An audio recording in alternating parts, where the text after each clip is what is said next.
नमस्कार, जय जिनेंद्र। पोरवाल प्राइड मेवाड़ के इस वर्चुअल मंच पर आयोजित पावरफुल पोरवाल पर्सनालिटीज यानी पीपीपी वेबिनार सीरीज के इस छठे एपिसोड में आप सबका स्वागत, अभिनंदन। अब ये मैं प्रोग्राम चालू करूं उससे पूर्व मैं चाहूंगा कि नवकार मंत्र का एक पाठन हो जाए। इसके लिए मैं मुंबई से श्रीमती प्रियंका कोठारी को आमंत्रण देता हूँ। प्रियंका जी, नवकार मंत्र का पाठन कीजिए आप। सबको सादर प्रणाम। ओम नमो अरिहंताणम, ओम नमो सिद्धाणम, ओम नमो आयरियाणम, ओम नमो उपजायाणम, नमो लोए सब साहूणम, एसो पंच नमोकारो, सब पावपनासिनो मंगलानं च सव्येसे, परमं हवै मंगलम्, परमं हवै मंगलम्। सब मंत्रों का राजा है नवकार मंत्र। नमो नमो नमो नमो। जय जिनेंद्र। Thank you Priyanka ji. जैसा कि हमने पहले बताया था, हम बिजनेस सेक्टर के अलावा शिक्षा, चिकित्सा और अन्य सेक्टर से भी सेशन लाएंगे। इसीलिए आज का यह सेशन शिक्षा, कॉर्पोरेट और कैरियर गाइड का एक मिक्स सब्जेक्ट पर समर्पित है, क्योंकि आज हमारे मेहमान हैं उदयपुर से श्रीमान दौलत सिंह जी भाई साहब, दौलत सिंह साहब पोरवाल। अपने काल में पोरवाल समाज में हाईली एजुकेटेड ये थे। अपना कैरियर बिल्कुल अलग सेक्टर में बनाया तथा वर्तमान में वो अभी कंसल्टेंसी का काम कर रहे हैं। आज ज्यादा भूमिका न बांधते हुए यह मंच आज के होस्ट मुंबई से श्रीमान हिम्मत सिंह जी साहब पोरवाल एवं को होस्ट के रूप में सूरत से श्रीमान प्रकाश जी पोरवाल, अमीवर्षा ग्रुप, उनको सुपुर्द करता हूं। Now over to you Himmat जी। आदर जय जिनेंद्र। आप सभी पधार चुके हैं पोरवाल प्राइड ऑफ मेवाड़ के मंच पर। आप सभी पधारे हुए सदस्यों का पोरवाल प्राइड ऑफ मेवाड़ की तरफ से स्वागत, अभिनंदन करता हूं। मैं हिम्मत पोरवाल, पुत्र स्वर्गीय श्री रंगलाल जी पोरवाल करणपुर वाला। आज मेरे सहयोगी है श्रीमान कैलाश जी इंद्रावत सूरत से और प्रकाश जी जैन सूरत से। इस वेबिनार के 5 बेहद सफल चरण के बाद आज हम छठे चरण में प्रवेश कर रहे हैं। आज हम जिस विषय से साक्षात्कार कर रहे हैं वो विज्ञान विषय से जुड़ा हुआ है। आज हमसे रूबरू हो रहे हैं, उनका तेल व गैस के खनन क्षेत्र में 40 वर्षों का विराट अनुभव है और भूविज्ञान के क्षेत्र का विशाल अनुभव रखते हैं। उनका पूरा जीवन एक भूवैज्ञानिक के तौर पर देश की सेवा में बीता है। अब ज्यादा समय न लेते हैं, उनका परिचय देता हूं। आपसे रूबरू हो रहे हैं मेरे बड़े भाई साहब श्रीमान दौलत जी पोरवाल, सुपुत्र स्वर्गीय गुरालाल जी साहब पोरवाल मजावत वाला है, जो उदयपुर से अभी हमारे साथ जुड़ेंगे। श्रीमान दौलत भाई साहब का जन्म 11 जनवरी 1954 को उदयपुर में श्रीमान गुरालाल साहब व माताजी अवर देवी जी के यहाँ हुआ था। उनके पिताजी का उदयपुर में कपड़े का व्यवसाय था। उनके 2 भाई श्री प्रकाश जी थे और अशोक जी हैं। उनकी 3 बहनें हैं। भाई श्री दौलत जी की प्रारंभिक शिक्षा, उच्च शिक्षा उदयपुर से हुई थी। उन्होंने विज्ञान विषय लेकर राजस्थान विश्वविद्यालय से जियोलॉजी में एमएससी करने के पश्चात एमटेक किया और आगे कर उन्होंने एमबीए की डिग्री प्राप्त की। पढ़ाई के पश्चात 1975 में उनके जीवन का एक निर्णायक मोड़ आया। उन्होंने ओएनजीसी जियोलॉजिस्ट के पद पर नियुक्ति। उस समय पढ़ लिख कर राजस्थान से बाहर जाकर नौकरी करने का प्रचलन कम था। फिर भी भाई साहब ने देहरादून जाकर अपने करियर की शुरुआत की। इस पर मैं मशहूर शायद राहत इंदौरी का एक शेर आपकी सेवा में रखता हूँ। कभी महक की तरह हम गुलों से उड़ते हैं, कभी धुएं की तरह पर्वतों से उड़ते हैं।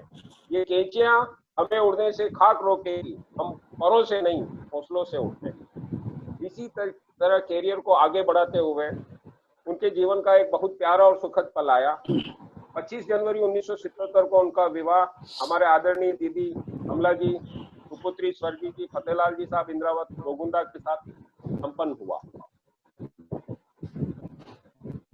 इस विवाह के पावन पलों का मैं प्रत्यक्षदर्शी रहा हूँ। मैं उन सौभाग्यशाली व्यक्तियों में से हूँ जिस पर दौलत जी और कमला दीदी का प्यार व स्नेह जमकर बरसा। वो प्यार की बरसात अभी तक निरंतर बरस रही है और मुझे स्नेह से भिगो रही है। जीवन का सफर इसी प्रकार आगे बढ़ने के दौरान उनके 2 पुत्र प्राप्त हुए, जिनमें बड़ा पुत्र साकेत है जो अमेरिका में डलास में कार्यरत है। उसने मास्टर्स की डिग्री भी वहीं ली और उसकी पत्नी भी आईटी इंजीनियर हो और दोनों साथ हैं। उनका एक पौत्र उनका साकेत का एक पुत्र ऋषि व पुत्री पारुषी है। पारुषी कथक नृत्य में काफी पारंगत है और वॉलीबॉल में वो नेशनल लेवल पे यूएसए में वॉलीबॉल खेल चुकी है। और उनका पौत्र ऋषि विलक्षण प्रतिभा का धनी है जो अमेरिका में जूनियर शतरंज का चैंपियन रहा और गणित विषय में उसे विशेष पुरस्कार प्राप्त हुआ। दूसरा पुत्र मुदित और उनकी पत्नी इशिता अभी सिंगापुर में कार्यरत है। दोनों आईटी इंजीनियर है तथा मुदित ने भी मास्टर्स की डिग्री अमेरिका से ही प्राप्त की तथा उनको एक पुत्री काव्या है। आज हमारी कोशिश है कि हम इन सभी को इस वेबिनार पे इस मंच पर उनसे रूबरू होंगे और उनके अनुभव साझा करेंगे। भाई साहब का सफर ओएनजीसी में 32 वर्ष का रहा। अंत के 10 वर्षों में उनकी नियुक्ति ओएनजीसी विदेश विभाग में सीनियर वाइस प्रेसिडेंट के रूप में रही। उन्होंने उस दौरान पूरे विश्व का भ्रमण कर ओएनजीसी के जहां भी जिस देश में प्रोजेक्ट चल रहे थे उन्हें आगे बढ़ाया और उन्हें नई दिशा दी। इसी प्रकार उन्होंने 2007 में ओएनजीसी से सेवानिवृत्ति ली तथा उनके विराट और विशाल अनुभव को देखते हुए 2007 में उन्होंने अडानी गैस एंड ऑयल की कंपनी को ज्वाइन किया और 3 वर्ष तक कार्य किया उनके साथ। फिर 2011 में उनको आईओसी इंडियन ऑयल कॉर्पोरेशन ने उन्हें दिल्ली के केंद्रीय कार्यालय में कंसल्टेंट के तौर पर नियुक्त किया तथा आईओसी में उन्होंने 2016 तक अपनी सेवाएं देने के पश्चात वहां से निवृत्ति की। 2017 में दौलत भाई साहब उदयपुर पधारकर अपनी सेवानिवृत्त जीवन बिता रहे हैं। अभी भी वो तेल व गैस के क्षेत्र में अपनी कंसल्टेंसी की सेवाएं दे रहे हैं। दौलत जी का खेल व कला के क्षेत्र में काफी रुचि रही है। उदयपुर में उन्होंने भारतीय लोक कला मंडल के मानद सचिव का पद संभालते हुए अपनी सेवाएं दी तथा कला जगत को भी अपना योगदान दिया। खेल जगत में भी दौलत भाई साहब की रुचि है। उन्होंने बैडमिंटन व गोल्फ में ओएनजीसी टीम का प्रतिनिधित्व किया। उनको खेल जगत से काफी लगाव है। दौलत भाई साहब के व्यक्तित्व का एक पहलू से अवगत कराता हूँ। उन्होंने शिक्षा को हमेशा काफी महत्व दिया अपने परिवार में। सन 2004 में दौलत भाई साहब के छोटे भाई साहब श्री प्रकाश जी का कैंसर रोग से निधन हो गया, जो मेरे अभिन्न मित्र थे, मेरे गुरु थे और मेरे मेंटोर थे। मैं बताना चाहूंगा तब उनके दोनों पुत्र उन भतीजों की शिक्षा को आगे बढ़ाते हुए भतीजे आशीष को आईआईटी मुंबई से इंजीनियरिंग करवाकर एसपी जैन इंस्टीट्यूट से एमबीए करवाया और अभी वो सिंगापुर में जीएसके मल्टीनेशनल कंपनी में कार्यरत है तथा उसकी पत्नी श्वेता भी आईटी इंजीनियर है। छोटे भतीजे अनुराग को मुंबई से एमबीए करवाया तथा वो अभी जापान में प्रॉक्टर एंड गैम्बल कंपनी में कार्यरत है तथा उसकी पत्नी अनिका भी एमबीए है। ये दोनों आज हमारे साथ जुड़ रहे हैं और अपने ताऊजी के बारे में अपने अनुभव शेयर करेंगे। दौलत जी को शेयर बाजार में भी काफी लंबे समय का अनुभव है। मैं आप लोगों से मेरा अनुभव साझा करता हूँ। 32 वर्ष पूर्व जब मैं मुंबई में अपने कैरियर बनाने आया तब दौलत भाई साहब ने मुझे ओएनजीसी में कार्यरत है। उनका कार्यकाल मुंबई में 1989 से 1995 तक का रहा। मैं कैरियर में अनिर्णय की स्थिति में था तब भाई साहब ने मुझे शेयर बाजार का रास्ता बताया और मैं उसके ऊपर आगे बढ़ा और अपना कैरियर बनाया। उनको शेयर बाजार का अनुभव मुझसे भी काफी ज्यादा है। आज भी समय समय पर मैं उनसे राय लेता हूं और उनके अनुभव का फायदा उठाता हूं। उन्होंने हमेशा मुझे एक शिक्षा दी है, स्पेकुलेशन के बजाय लंबी अवधि के निवेश पर जोर दिया, जो कि शेयर बाजार में हमेशा सफलता दिलवाता है। दौलत भाई साहब ने 1994 में पोरवाल जैन ऑर्गेनाइजेशन मेवाड़ का जब बॉम्बे में गठन हुआ था, उस संस्था के प्रारंभिक सदस्यों में रहे हैं और उसकी पहली कार्यकारिणी में उन्होंने सह सचिव का पद पर अपनी सेवाएं दी थी और उनका आज भी उस संस्था से काफी लगाव है। भाई साहब के व्यक्तित्व की खूबियां हैं ईमानदार, अनुशासित, कठिन परिश्रमी, सभी के प्रति दया भाव, वर्सेटाइल व्यक्तित्व के मालिक है। हमारे आदरणीय दौलत भाई साहब, आपको सादर प्रणाम। आगे की उपलब्धियों के लिए मैं आमंत्रित करता हूं सूरत से भाई श्री प्रकाश जी। प्रकाश जी आइए। जी, सादर जय जिनेन्द्र।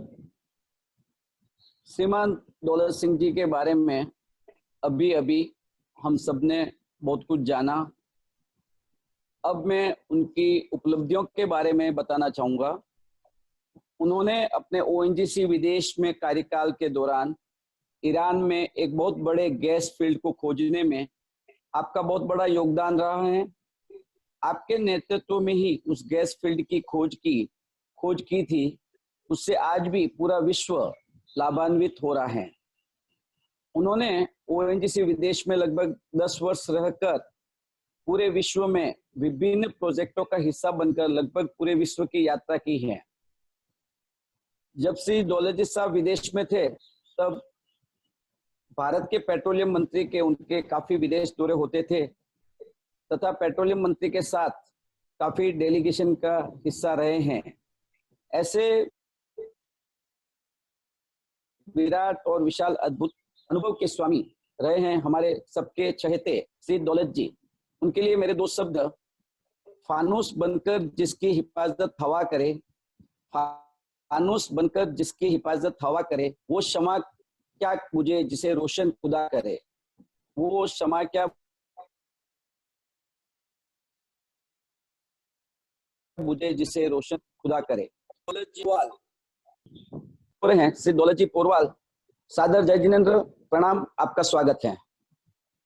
मेरा पहला प्रश्न आपसे ये है कि आपने अपनी शुरुआत से अभी तक की यात्रा पर आप प्रकाश डालें।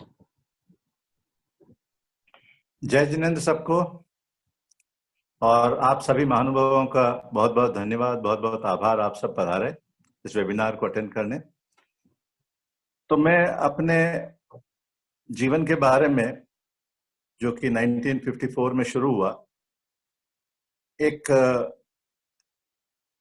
कैलकुलेशन है जिसमें लगता है कि मेरे को 10, साढ़े 10, 11 साल में, हर 10, साढ़े 10, 11 साल में मेरा कुछ ना कुछ चेंजेस आते हैं।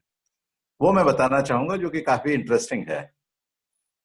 तो शुरुआत में करूंगा 1954 में, जब मेरी पैदाइश हुई। उदयपुर में मेरे फादर मदर दोनों बहुत धार्मिक, संस्कारी, सामायिक करने वाले, एवरीडे और अपनी तपस्या करने वाले, और समाज सेवी भी थे रादर। तो उनके घर में मैं पैदा हुआ। ये मेरे लिए बहुत सौभाग्य की बात थी। तो 1954 तो मेरा फर्स्ट सौभाग्य रहा। उसके बाद साढ़े 10, 11 साल के बाद 64, 65 जो है, वो साल मेरे लिए इससे भी ज्यादा इम्पोर्टेंट हो गया, क्योंकि मैं पढ़ने के लिए, जो मैं पहले प्रताप विद्यालय एक छोटे से स्कूल में पढ़ता था, तो वहां से मुझे विद्या भवन में एडमिट कराया गया। इसका जिम्मेदार और इसके जो रिस्पॉन्सिबल पर्सन है वो मेरे बहनोई साहब श्री गणेश लाल जी तोतावत हुए थे।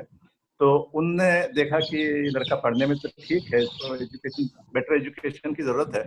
तो वो खुद मुझे वहाँ विद्या भवन ले गए और एडमिशन की सारी फॉर्मेलिटीज कराई, एडमिशन टेस्ट दिलाया और सब जो फॉर्मेलिटी थी वो कराई, और उन्होंने मुझे विद्या भवन में एडमिट कराया। तो मैं उनका शुक्रगुजार हूँ तहे दिल से, और जिंदगी भर रहूंगा। तो जब विद्या भवन में थे, तो विद्या भवन रियली एक अच्छा स्कूल है। उसको मैं एक बहुत बड़ा टर्निंग पॉइंट मानता हूँ मेरी जिंदगी का, क्योंकि एक विद्यालय में हिंदी मीडियम था और बहुत ज्यादा इंग्लिश का प्रचलन नहीं था। पर विद्या भवन में जाने के बाद मुझे पता लगा कि दूसरी दुनिया भी है, बहुत सारी एक्टिविटीज हैं। तो विद्या भवन में जाने के बाद हमारा स्कूल टाइम हुआ करता था सुबह 7 बजे से लेकर शाम को 6 बजे तक, 11 घंटे का स्कूल होता था, और उसमें सारी एक्टिविटीज होती थी, इंक्लूडिंग लंच, स्नैक्स का टाइम, लंच के बाद सोने का टाइम, जिम्नेजियम का टाइम, स्पोर्ट्स का शाम को 5 से 6 बजे तक स्पोर्ट्स का टाइम होता था। तो वो टाइम जो था बहुत अच्छा था। उस टाइम का बेस्ट स्कूल था विद्या भवन। तो उसको मैं अपनी जिंदगी का one of the turning points मानता हूँ। तो इसलिए दूसरा जो 64 वाला था, ये मेरा एक 11 साल बाद वाला चेंज है। इसके बाद 11 साल वाला चेंज आएगा 75 में, जब मैंने एमएससी की परीक्षा दी। फर्स्ट डिवीजन आ गया, जो कि बहुत इंपॉर्टेंट हुआ करता था उस टाइम में। जियोलॉजी में फर्स्ट डिवीजन लाना is very important, very difficult. Anyway, तो 75 में फर्स्ट डिवीजन में मैं एमएससी पास किया। नौकरी करने की इच्छा हो गई थी। तब तक मैंने व्यापार से सोचा कि व्यापार मेरे लिए शायद नहीं है, मैं शायद व्यापार नहीं हूँ, मैं नौकरी करने की मैंने ठान ली थी। तो मैंने अपने जीवन में सोचा कि क्या करूंगा मैं इसमें, नौकरी में भी कहाँ जाऊंगा। सबसे पहला प्रायोरिटी मेरी थी कि मैं ऑयल एंड गैस सेक्टर में जाऊंगा। अगर ऑयल एंड गैस सेक्टर में नहीं बन पड़ा तो ऐसा है कि फिर मैं या तो लेक्चरशिप करूंगा, या हिंदुस्तान जिंक में जाऊंगा, या डायरेक्टर माइंस जियोलॉजी DMG में जाऊंगा, या सीमेंट सेक्टर में जाऊंगा। इस तरह से सेकंड प्रायोरिटी बहुत वाइड थी। इस बीच में 75 में ही काफी जगह ट्राई चल रही थी, सब जगह, तो ग्राउंड वाटर में मेरा जॉब आ गई। तो 75 की ही बातें हैं। तो ग्राउंड वाटर में 2 महीने जॉब नहीं की और जिंदगी का एक और टर्निंग पॉइंट आ गया कि मेरे को ONGC का अपॉइंटमेंट मिल गया।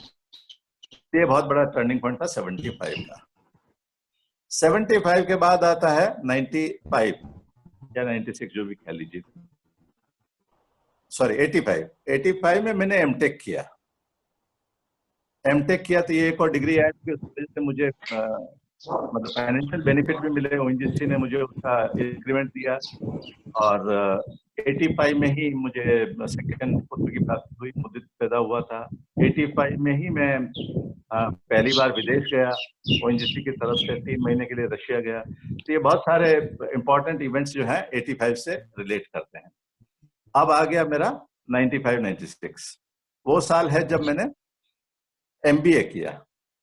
जॉब में रहते हुए MBA, उस टाइम में राजामुंद्री चला गया था और MBA करने के लिए बहुत पढ़ाई करनी पड़ती थी। हेड ऑफ द डिपार्टमेंट भी था मैं 95 में, जियोलॉजी का first time head of the department बना था, तो वो भी एक टर्निंग पॉइंट था। फिर MBA किया, वो भी एक टर्निंग पॉइंट था। तो काफी इंपॉर्टेंट इवेंट्स उस साल में 95-96 हुए। उसके बाद आया 2007 में एक जिसकी चर्चा अभी हिम्मत जी ने भी करी कि भाई मैंने एक, और प्रकाश जी ने भी करी कि मैंने एक मेजर गैस फील्ड की डिस्कवरी करी थी। वो 2007 की ही बात है।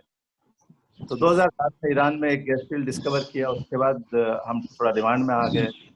रिलायंस वालों ने मेरे को कहा कि तुम यहाँ आ जाओ, हमारे पास आ जाओ। SR भी कह रहा था कि मुझे तुम आ जाओ, यहाँ आ जाओ। अडानी भी कह रहा था। Almost all companies are approaching me, भाई आप आ जाओ हमारे साथ।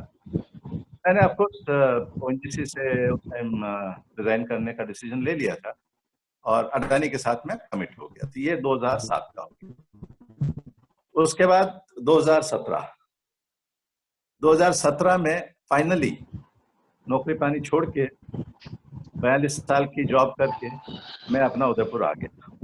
ये बहुत बड़ा टर्निंग पॉइंट था। अगेन मैं सोच ही रहा था, मैं इतने 42 साल के बाद उदयपुर जा रहा हूँ, कौन दोस्त होगा, कौन सोशल सर्कल क्या होगा। तो मैं बड़ा अनसर्टन था कि जाऊं कि नहीं जाऊं। बट फाइनली हमने डिसाइड किया, दोनों ने मिलके, मैं और मेरी वाइफ मिलके, कि हम लोगों को उदयपुर चले जाना चाहिए। वहां पर हमारा सोशल सर्कल है, हमारा दोस्त लोग भी हैं, तो will have a better life there. तो हम लोग उदयपुर आ गए। तो ये सबसे बड़ा टर्निंग पॉइंट था। और इस समय मुझे सोशल सर्कल की जरूरत थी। और इसी टाइम पे ये इनिशियल जो फ्रेंड्स थे, अनिल शाह, भगवत सिंह बाबेल, ये तो थे ही मेरे वेल विशर और उन्होंने बहुत सहायता भी की। पर एक ग्रुप ऐसा मिला जिसमें कि 7 दोस्त एक साथ बने। 8 आदमी का ग्रुप था, मैं और 7 प्लस का नाम भी, ग्रुप का नाम भी 7 विनर्स है। 7 विनर्स का मैं मेंबर बना और 7 ऐसे जो दोस्त जुड़े कि एक जैसे सभी, सबके बच्चे बाहर हैं, सब रिटायर्ड हैं, सब हस्बैंड वाइफ हैं। हम लोग बहुत एंजॉय करते हैं उस ग्रुप को। तो ये 2017 का हो गया। अब 2028 में क्या होगा मैं नहीं जानता। ये भविष्य के गर्भ में क्या है उसको हम सभी 2028 में ही देख पाएंगे। तो ये मेरा आंसर है। इसके अलावा जो फैमिली का है, मेरी जिंदगी में मेरी फैमिली की बहुत अहम भूमिका रही। तो फादर मदर का, जैसे मैंने बताया, बहुत ही धार्मिक स्वभाव के थे और फादर भी बहुत प्रिंसिपल्ड थे। उन्होंने 60 साल की उम्र में व्यापार त्याग और उसके बाद उन्होंने समाज सेवा का निर्णय लिया। समाज सेवा भी इस तरह की थी कि घर पे आना नहीं आना उनको कुछ पता, खाना नहीं पता है। ये जो अपना विक्टोरिया हाउस बन रहा था उसमें वो फुल्ली इन्वॉल्व थे। सामान मंगवाना है, सुपरवाइज करना है, पैसे कलेक्ट करना है, ऑल दो थिंग। तो उन्होंने वो भवन बनवा दिया अपने सुपरविजन में और उसके फलस्वरूप उनको बहुत रिकॉग्निशन भी मिला, आचार्य से भी, और श्रेष्ठ श्रावक का अवार्ड भी मिला। और उनकी सेवाएं कंटिन्यू रही तक वो रहे, जब तक स्वस्थ रहे तब तक उन्होंने सेवाएं। तो फादर मदर का रोल तो किसी भी तरह से कम नहीं किया जा सकता है। बट हाँ, मेरे 2 छोटे भाई भी उन्होंने मेरे को बहुत सपोर्ट किया हर मौके पे। छोटे होते तो उन्होंने हमेशा मेरे सारे काम जो उदयपुर में होते थे, प्रकाश और अशोक किया करते थे। तो मुझे कभी पता ही नहीं लगा कि एक मैंने मकान बनवाया था 89 में उदयपुर में, तो मकान कब बन गया, उसका इनॉग्रेशन हो गया, मुझे पता ही, मतलब मैं था वैसे, बट कैसे कुछ हुआ, सब अरेंजमेंट सारा उनका था। मैं तो आता था, फिजिकली प्रेजेंट रहता था और वापस 2 दिन के बाद चला जाता था। बट इस तरह के मेरे भाई हैं जो बहुत ही मेरी लाइफ के लिए बहुत इंपॉर्टेंट है और मेरे रिस्पेक्ट करते हैं। मैं उनकी रिस्पेक्ट पूरी करता हूँ क्योंकि वो भी दोनों फुल्ली डिवोटेड थे मेरे लिए। एक थे और एक है अशोक, वो आज भी बिल्कुल मेरे लिए छोटा भाई की क्या बेटा समान हो। तो ये हो गया हमारे अशोक के। फिर मेरे 3 सिस्टर्स हैं और तीनों सिस्टर्स विमला दीदी, लीला दी और स्नेह, तीनों का मेरे इतना सपोर्ट रहता है, इतना प्यार रहता है, इतना मतलब उनका अटैचमेंट है कि हम लोग नहीं मिले तो अच्छा नहीं लगता हम लोगों को। तो इसलिए बहनों का भी पूरा रोल है मेरी जिंदगी को संवारने में। तो मैं पूरे परिवार को पूरा इसका श्रेय देता हूँ। बाकी इसके अलावा मेरे फ्रेंड्स हैं, फ्रेंड्स में मेरे अब मैं हिम्मत को भी मैं उसमें फ्रेंड्स में ही लेता हूँ और प्रकाश जी को भी फ्रेंड्स में ही लेता हूँ, सारे हमारे फ्रेंड्स हैं। उसके अलावा जो मेरे एक होता है फैमिली सर्कल फ्रेंड्स, जो बचपन का फ्रेंड सर्कल होता है। तो जब हम 6ठी 7वीं में हुआ करते थे या 11th तक थे तो हमारा एक बहुत बढ़िया सर्कल था।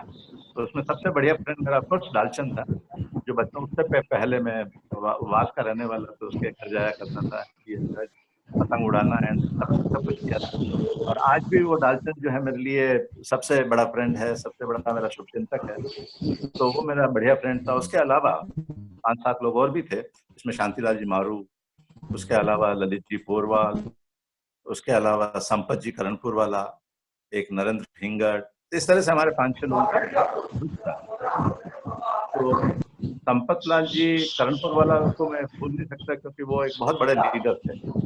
तो हमारे पूरे ग्रुप को बांध के रखते थे, जितनी एक्टिविटी होती थी उसमें वो बहुत एक्टिव रहते थे और पैसे के बारे में वो कभी चिंता नहीं करते, बहुत दरिया दिल इंसान थे। तो उनको मैं आज के दिन जरूर याद करूंगा। स्वर्गीय है ऑफकोर्स, नहीं रहे हमारे बीच में, पर हाँ उनकी भूमिका हमारे जीवन में बहुत बड़ी रही क्योंकि उन्होंने ही मुझे लास्ट में जाते जाते, हम लोग जितनी एक्टिविटीज थी उन लोगों ने सबने अपनी एक्टिविटीज खत्म कर दी, इसलिए कि दौलत को एमएससी में फर्स्ट डिवीजन लाना है। तो सारी एक्टिविटीज खत्म करके खुद कभी भी कोई एक्टिविटी नहीं करी तो कहीं मैं डाइवर्ट ना हो जाऊं। तो 6 महीने तक उन लोगों ने कोई एक्टिविटी नहीं करी, मेरे को अकेला छोड़ दिया पढ़ने के लिए सिर्फ। उसी वजह से मैं आपको फर्स्ट डिवीजन लेके आया और फर्स्ट डिवीजन लाया तो ओएनजीसी में जाऊंगा। तो उन दोस्तों का तो मैं शुक्रगुजार हमेशा से रहूंगा, कभी कम नहीं होगी उनकी इंपॉर्टेंस मेरे जीवन में। उसके अलावा मेरे गुरु सबसे पहले गुरु थे अंबालाल जी माठ साहब। कोलपोल के अंदर वो हमको पढ़ाया था, वही मोंटेसरी कह लीजिए, वही आप प्री स्कूल कह लीजिए, जो मर्जी आए कह लीजिए, पहली कह लीजिए। और उन्होंने जो पढ़ाने का तरीका था, हमें पहाड़े सिखाए। आज दिन तक मुझे वो सारे पहाड़े याद हैं। भले आप पाव का पूछ लीजिए, आधे का पूछ लीजिए, पौना पूछ लीजिए, 1.5, 2.5, 3.5, किसी का भी पूछ लीजिए, पहाड़े आज दिन तक 40 तक याद है। तो ये उन्हीं एक अच्छे टीचर की निशानी है कि आपको इतना कंठस्थ करा दिया कि लाइफ लॉन्ग उस आदमी को आप भूल नहीं सकते। मैथ्स में मेरा इंटरेस्ट था, मेरे को 10th में 50 आउट ऑफ 50 भी आए थे, ये सब बात से। तो मैथ्स में मेरा इंटरेस्ट था और उसका एक रीजन था विद्या भवन टीचर में मुझे मिलते, वो थे पंडित साहब, स्वर्गीय वो भी। तो पंडित साहब बहुत प्यार करते थे मुझे क्योंकि मैं सवाल भी कर देता था और अच्छा था, तो उनको अच्छा लगता था कोई अच्छा स्टूडेंट हो। तो पंडित साहब थे। उसके बाद जो है जब बीएससी में शुरू में मैं अनिर्णायक पोजीशन में था कि क्या करूं, इनडिसिसिव अनसर्टेन था क्या करूंगा। पीसीएम लिया था शुरू में क्योंकि वो परसेंटेज की वजह से पीसीएम मिल गया था, साइंस मिल गया था। तो फिजिक्स में मुझे कुछ समझ में, क्लास में बैठता था एक बोलाराम जी, तो क्या पढ़ा रहे हैं कुछ समझ में नहीं आता था, एबीसी कुछ नहीं समझ में आता था। मैंने कहा ये तो नहीं चलेगा, इसको तो छोड़ना ही पड़ेगा। तब क्या लेंगे सब्जेक्ट, या तो बायोलॉजी लीजिए, बायोलॉजी नहीं ले सकते क्योंकि मैथ्स मेरा फेवरेट सब्जेक्ट है, छोड़ना नहीं चाहता था। फिर केमिस्ट्री थी, केमिस्ट्री के बाद थर्ड क्या लेना। तो हमारे समाज के एक दयाल सिंह जी डूंगरपुरिया हुआ करते थे, लेक्चरर थे वो। तो उनको मैंने अप्रोच किया, तो उनका आजा, क्यों नहीं, मैं पढ़ाऊंगा तुझे, अच्छे से पढ़ाऊंगा। तो उनका मैं शुक्रगुजार रहूंगा हमेशा से। तो बीएससी में उनका सपोर्ट मिला। फिर एमएससी में जब एडमिशन हुआ तो कॉलेज में गया, वहां भी हमारे पोरवाल समाज के एक ऑफिस में थे आरएल जैन साहब, रोशनलाल जैन, उनका बड़ा सपोर्ट रहा, हालांकि वो बहुत स्ट्रिक्ट एडमिनिस्ट्रेटर थे पर फिर भी उनका सपोर्ट हमेशा रहा। उसके बाद तो खुद भी LLB और LLM करके लेक्चरर बन गए थे और आजकल शायद बिजनेस में है। तो बहुत अच्छा रोल रहा उनका मेरे लिए। तो ये तो हो गया गुरु। और गाइड के तौर पे ऑफकोर्स मैं कहूँगा 3-4 नाम, जो कि एक हमारे गणेश साहब जिनका जिक्र किया था, गणेश लाल साहब तोतावत, जिन्होंने मुझे विद्या भवन तक ले गए और उसके बाद भी कांस्टेंट गाइडेंस उनकी रही। और उसके अलावा जो है डॉक्टर देव कोठारी, जिन्होंने टाइम टू टाइम हमेशा मेरे को गाइडेंस दी, सपोर्ट किया। इंटरव्यू के लिए जा रहा था तो उन्होंने मुझे तैयार किया, सब कुछ उनको भी मैं मतलब 100% क्रेडिट दूंगा। अच्छा, तीसरे थे हमारे भंवरलाल साहब फतावत, जो राजकुमारी फतावत के फादर हैं। तो वो कचहरी में थे, कलेक्ट्रेट में थे, तो उन्होंने मुझे बहुत सपोर्ट किया पेपर वर्क में। क्या होता था उस टाइम में कि हर पेपर पे गजेटेड ऑफिसर का साइन लेना होता था, भले मेडिकल एग्जामिनेशन है, भले मार्कशीट पे करना है। तो हम तो किसी को जानते भी नहीं थे, व्यापार में थे तो किसी को ज्यादा नहीं जानते थे। उनका यार कहाँ गजेटेड ऑफिसर ढूंढेंगे, क्या करेंगे। तो भंवरलाल साहब फतावत ने मुझे इतनी हेल्प करी, जितने पेपर्स थे सब पे उन्होंने गजेटेड ऑफिसर, वहां तो है 1-2 गजेटेड ऑफिसर हुआ ही करते थे, तो उन्होंने मुझे सारा का काम करा के दे दिया। इस तरह से मेरी जिंदगी के ये सब जो थे, ये जो मेंटर्स थे मेरे, ये सब मेरे लिए बहुत इम्पोर्टेंट है। मैं उनको सादर नमन करता हूँ एक एक को, और मैं उनका बहुत शुक्रगुजार हूँ। हाँ जी हिम्मत जी। भाई साहब, मेरा एक आपसे सवाल है। आपकी जब 75 में ONGC में नियुक्ति हुई थी, तो उसके पीछे भी कोई स्टोरी, कोई अनुभव है जो कि जानने जैसा है? हमने कुछ सुना है कि उस टाइम कुछ परिस्थितियां कुछ थी उसमें, तो आप बताएंगे वो कुछ परिस्थितियां क्या थी ONGC की नियुक्ति की? परिस्थितियां तो बहुत इंटरेस्टिंग वाली हैं। MSc का जैसे मैं बता रहा था कि MSc करने के बाद जॉब ढूंढ रहे थे, और इस बीच में मेरे को ग्राउंड वाटर में जॉब मिल गई थी, तो डूंगरपुर चले गए थे और 2 महीने जॉब भी की थी। और इस बीच हम जब भी उदयपुर आते थे तो लाइब्रेरी जरूर जाते थे, 2-3 घंटा स्पेंड करते थे, सब पेपरों को छान मारते थे कि कहाँ कहीं कोई पोजीशन निकली हो सीमेंट में या ऑयल गैस में। तो एक बार ऐसा ही हुआ कि बस पेपर छान रहे थे और सरप्राइज हुआ कि एक ONGC की पोस्ट निकली हुई है, और उसमें उन्होंने मांगा था, फर्स्ट डिवीजन मांगा था, और कहा था कि आप अपने प्लेन पेपर पे अप्लाई कर दो, ये नाम और ये सब देके, अपनी डिटेल्स देके आप अप्लाई कर दो। तो मैंने कहा यार ये तो बड़ा सिंपल लग रहा है, कि फर्जी तो नहीं है, बिकॉज नॉर्मली भी पोस्टल ऑर्डर वगैरह मांगते थे। यार परिवहन वाला सौदा है, बट स्टिल अपने को क्या जाता है, पेपर पे अप्लाई कर देते हैं, प्लेन पेपर पे। लाइब्रेरी से ही मैंने पेपर लिया, लाइब्रेरियन से पेन लिया, एक एप्लीकेशन बनाई और जाते हुए उसको पोस्ट ऑफिस में ड्रॉप कर दिया। कोई रजिस्टर्ड नहीं, उसमें उस टाइम 20 पैसे या 30 पैसे एनवेलप हुआ करता था, 30 पैसे का स्टैंप लगाया और डाल दिया। अपना ग्राउंड चले गए, मतलब सर्विस कर ही रहे थे, तो लग रहा था कि ये तो कुछ आएगा नहीं इसका। तो somehow within a month उनका रिटर्न का कॉल आ गया कि भाई आप रिटर्न एग्जाम में अपियर हो। ठीक है साहब, रिटर्न एग्जाम देने के लिए बड़ौदा चले गए। बड़ौदा गए तो पेपर बहुत अच्छा हुआ था, जो कि बाद में इंटरव्यू बोर्ड ने भी कहा कि you have topped the list, वो वाली भी बात थी। तो पेपर बहुत अच्छा हुआ था, तो हम बड़ा मतलब पॉजिटिव थे कि आना चाहिए, कुछ न कुछ आना चाहिए। तो ठीक है, कब आएगा ये नहीं पता था। सब सोचते हैं ना कि नौकरी में तो ऐसे 3-4 महीने तो लग ही जाएंगे, इंटरव्यू का बुलावा आएगा तब तक। तो फिर टाइम पास होता गया। वन फाइन इवनिंग के जो सुबह हम लोग, मैं तो शाम को आ जाता था डूंगरपुर से सैटरडे फ्राइडे इवनिंग में, ताकि सैटरडे संडे घर पे बिताऊं और लाइब्रेरी जाऊं, ये सब करूं। तो एक फ्राइडे की बात है, मैं आ रहा था लौट के डूंगरपुर से उदयपुर, और एक जगह पे गाड़ी रुकी, शायद कहीं होगा, बीच के कई स्टेशन था, मुझे नहीं याद नहीं है, बस स्टैंड था, वहां पर रुकी। तो वहां पर मुझे डालचंद दिखा। मैंने कहा ये यहाँ क्या कर रहा है तू? तेरा इंटरव्यू का लेटर है, वो लेके आ रहा था। मैंने मेरा इंटरव्यू का लेटर लेके वहां क्यों आ रहा था? कि नहीं नहीं यार, ये कहीं छूट नहीं जाए, ये तो बहुत इंपॉर्टेंट है, तेने मेरे को कहा था कि ONGC में तो जाना ही है। ऐसा करके वो हम वापस उदयपुर आ गए। फिर उसके बाद इंटरव्यू की तैयारियां करी। इंटरव्यू की तैयारियां करके, जैसे मैंने बताया डॉक्टर देव कोठारी और फतावत साहब, इन सब का काफी सपोर्ट रहा सब काम कराने में। तो इंटरव्यू देने के लिए चले गए हम दिल्ली में, और देखा तो करीब 200-300 लोग होंगे जो कि इंटरव्यू के लिए आए हुए थे। तो सब इंग्लिश में चपड़ चपड़ कर रहे थे और हम तो इंग्लिश जानते भी नहीं थे, तो बड़ा इंफीरियरिटी कॉम्प्लेक्स आ गया कि यार यहाँ तो सिलेक्शन होना नहीं है, क्योंकि ये तो बहुत हाईली एडवांस सोसाइटी है यहाँ पे। तो एनीवे इंटरव्यू में गए, बैठे, उन्होंने जितने सवाल किए थे सबका अच्छे से आंसर किया। Thank God to my group कि उन्होंने मुझे एमएससी फाइनल सेमेस्टर में छोड़ दिया था बिल्कुल अकेला, तो काफी अच्छी प्रिपरेशन थी, तो उस टाइम तक सब याद था, तो इंटरव्यू में सब बोल दिया। तो इंटरव्यू बोर्ड बोलता है कि आपको पता है आप कि क्या पोजीशन थी रिटन एग्जाम में? मैंने कहा नहीं सर, मुझे नहीं पता। कहते हैं you have top the list. मैंने कहा अच्छी बात है sir, thank you so much. तो कहते हैं पर ऐसा नहीं चलेगा, आप टेक्निकल नॉलेज के साथ आपको अपना कम्युनिकेशन बहुत इंप्रूव करना पड़ेगा अगर ओएनजीसी में आते हैं तो। मैंने कहा सर जरूर करूंगा। एनीवे उन्होंने मुझे कहा कि आप सेलेक्टेड हैं, आप जा सकते हैं, और महीने 1.5 महीने के बाद आपका अपॉइंटमेंट लेटर आएगा, आप आ जाइए। आ गए बस, और क्या। उसके बाद जो है महीने 1.5 महीने के बाद फिर ज्वाइनिंग आई। तो उस टाइम न तो देहरादून जाना था, अब देहरादून जाने के लिए रास्ते क्या हैं, एक चेटक एक्सप्रेस चला करती थी, चेटक एक्सप्रेस में बैठे और दिल्ली तो पहुंच गए, अब दिल्ली से देहरादून भी जाना है, फिर बस स्टैंड गए। तो इस तरह से बड़ी लंबी यात्रा थी, अकेले ही चले गए। दोस्त के यहाँ गए तो दोस्त भी नहीं था, इस तरह से बड़े।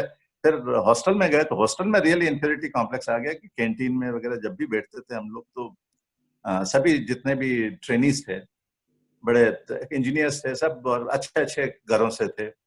हम भी खैर कमजोर घर से नहीं थे, बट हाँ बोलना नहीं आता था, तो बड़ा इंफीरियरिटी कॉम्प्लेक्स हुआ। तो मतलब करीब करीब 1 हफ्ते तक वॉच किया, उसके बाद मैंने कहा ऐसा नहीं चलेगा यार दौलत, आपको इन लोगों के स्टैंडर्ड के आसपास पहुंचना पड़ेगा।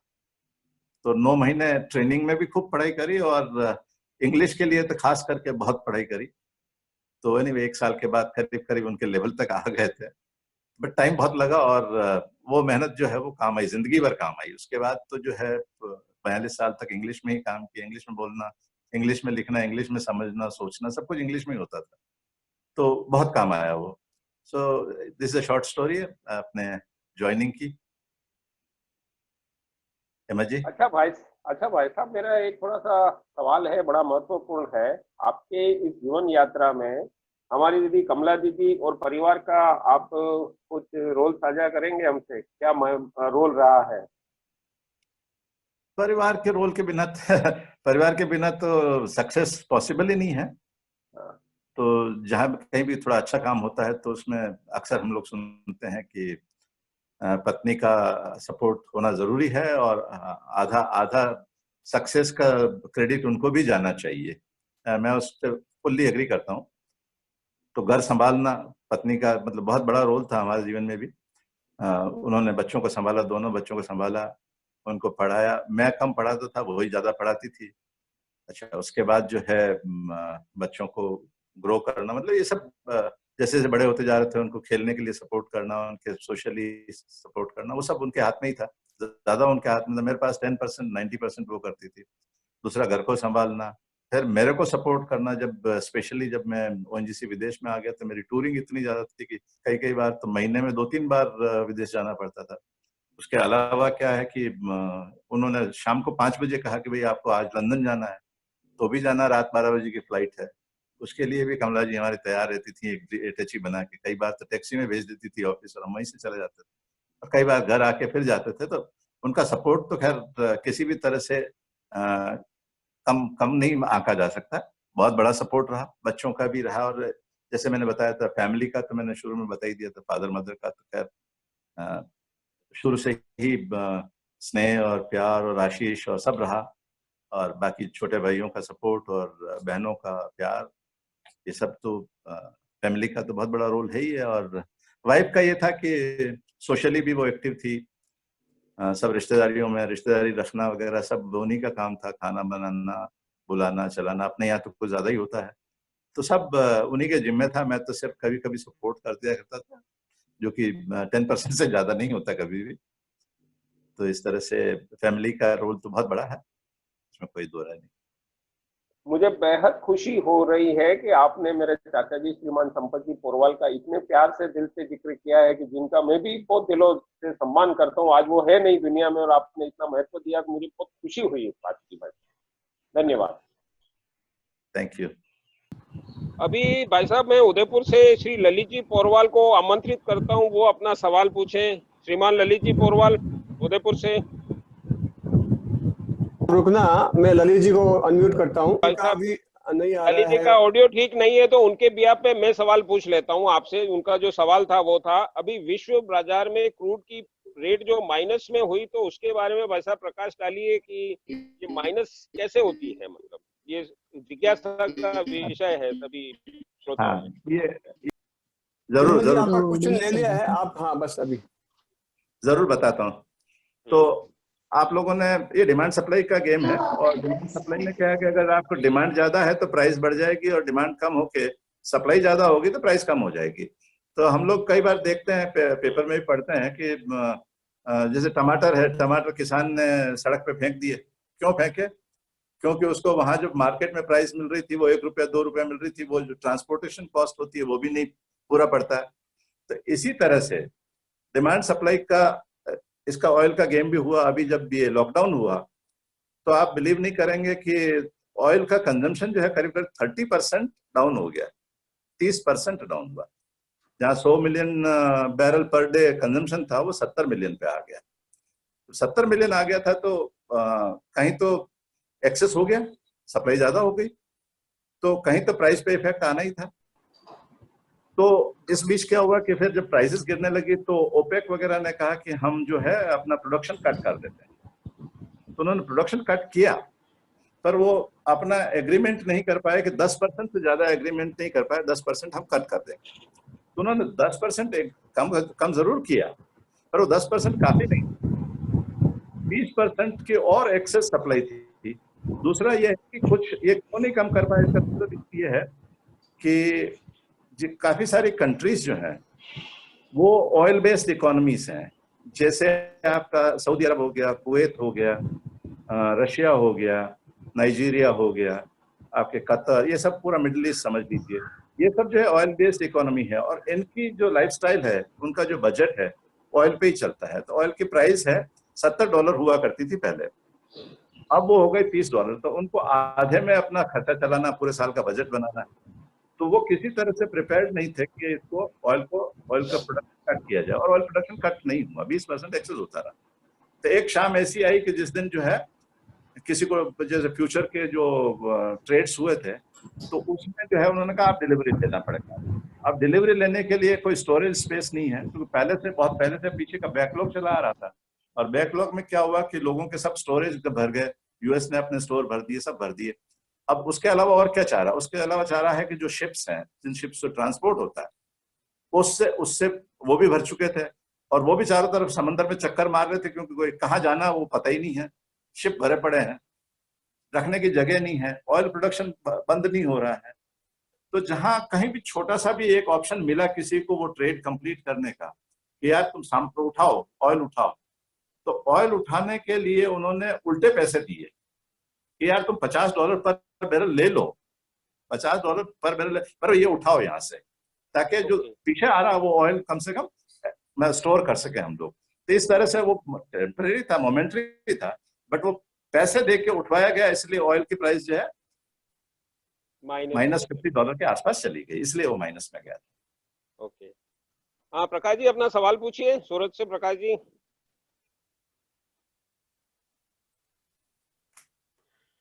हिम्मत जी आप कंटिन्यू रखिए, नेटवर्क की तकलीफ है, प्रकाश जी को भी लगता है। ठीक है, हाँ चलो मैं करता हूँ।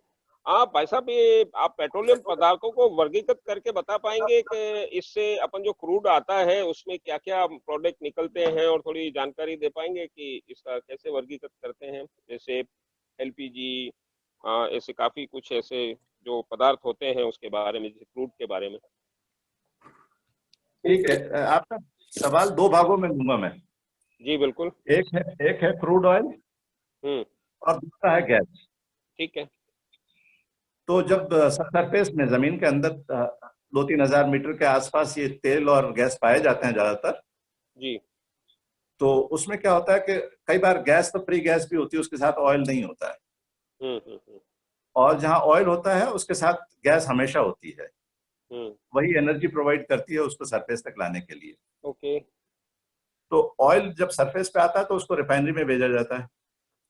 रिफाइनरी में जो प्रोडक्ट्स आते हैं उसमें टॉप में आता है एक नेफ्ता बोलते हैं, जो कि बहुत अच्छा सॉल्वेंट है, और उसके बाद आता है पेट्रोल, उसको अमेरिका वगैरह में गैसोलीन बोलते हैं। पेट्रोल के बाद में आता है आपका केरोसिन। ओके। और केरोसिन का इक्विवेलेंट है एविएशन फ्यूल। एविएशन फ्यूल का मतलब है आपका हवाई जहाज में बनने वाला फ्यूल। तो केरोसिन और एविएशन फ्यूल बराबर है। अच्छा।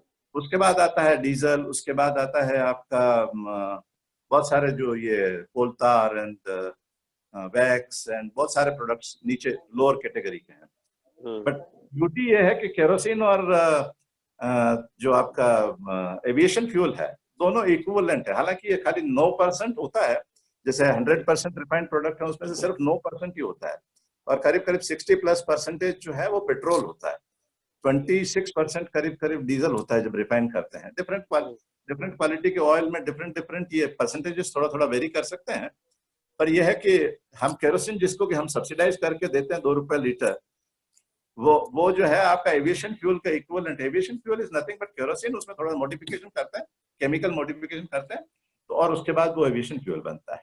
ये तो हो गया। भाई साहब हमें एक बहुत अच्छी जानकारी आप दे रहे हैं कि अमूमन आम धारणा ये है हम लोगों में कि भाई एविएशन फ्यूल जो होता है वो सबसे ज्यादा महंगा होता होगा और सबसे प्योर होता होगा, लेकिन आप ये बता रहे हैं कि वो केरोसिन के लेवल पे, तो ये हमारे लिए नई जानकारी है कि उसका प्योर सबसे प्योर वो पेट्रोल होता है, एविएशन फ्यूल जो होता है वो केरोसिन के बराबर होता है। ये हम लोगों के लिए नई जानकारी है, सब लोगों के लिए। चलिए, अच्छी बात है। और दूसरा जो था गैस में क्या होता है कि गैस में बहुत सारे आपने नाम सुने होंगे, एलपीजी हो गया, एलएनजी हो गया जी, फिर पीजी हो गया, पाइप पीएनजी हो गया, सीएनजी हो गया, ये 4 हैं। तो बहुत सिंपल है। पीएनजी का मतलब है पाइप्ड नेचुरल गैस, ठीक है ना। जो नेचुरल गैस आ रही है जमीन के अंदर से, उसको पाइप के सहारे जो इधर उधर भेज रहे हैं वो पाइप्ड नेचुरल गैस है, सिंपल, ठीक है। उसके बाद आती है सीएनजी। यही नेचुरल गैस को जब कंप्रेस करके ऑटो रिक्शा में भरते हैं, लिक्विड नहीं होता है, ये गैस ही कंप्रेस हो जाती है। तो गैस को कंप्रेस करके जब भरते हैं तो ये है सीएनजी। तीसरी चीज है एलएनजी। गैस को आप उठा के इधर उधर नहीं ले जा सकते हैं, जैसे अगर ऑयल को है तो इसमें डाल दिया, टैंकर में डाल दिया या बैरल में डाल दिया, तो उसको आप एक दूसरी जगह ट्रांसपोर्ट कर सकते हैं। गैस को ट्रांसपोर्ट करने के यही 3-4 तरीके हैं, जैसे पाइप्ड नेचुरल गैस हो गया, सीएनजी जो इसमें जाती है, फिर एक एलएनजी है। एलएनजी मतलब क्या करते हैं, नेचुरल गैस को लिक्विफाई कर देते हैं, लिक्विड में कन्वर्ट कर देते हैं। तो जब लिक्विड हो जाता है तो उसको बड़े बड़े टैंकरों में लिक्विड की तरह, जैसे ऑयल को लाते हैं उसी तरह से लाके फिर वापस यहाँ आके गैसिफाई होता है। जैसे इंडिया में बहुत सारा एलएनजी आ रही है, तो वो हो गया एलएनजी। और चौथा होता है एलपीजी। एलपीजी क्या होता है कि जैसे फॉर एग्जाम्पल ये केमिकल कंपोजिशन होता है, ethane, methane, ethane, butane, propane करके है, C1, C2, C3, C4। तो C4, C5 कंपोनेंट जो होते हैं, हायर कंपोनेंट होते हैं गैस के, वो थोड़े रिच होते हैं। तो उसमें से एलपीजी निकलती है जो हमारे किचन में काम आती है, उसको लिक्विड पेट्रोलियम गैस ही कहते हैं। तो वो लिक्विड में ही आती है इस तरह से। और ये 3-4 तरीके से गैस है, और बाकी ऑयल का मैंने बताया।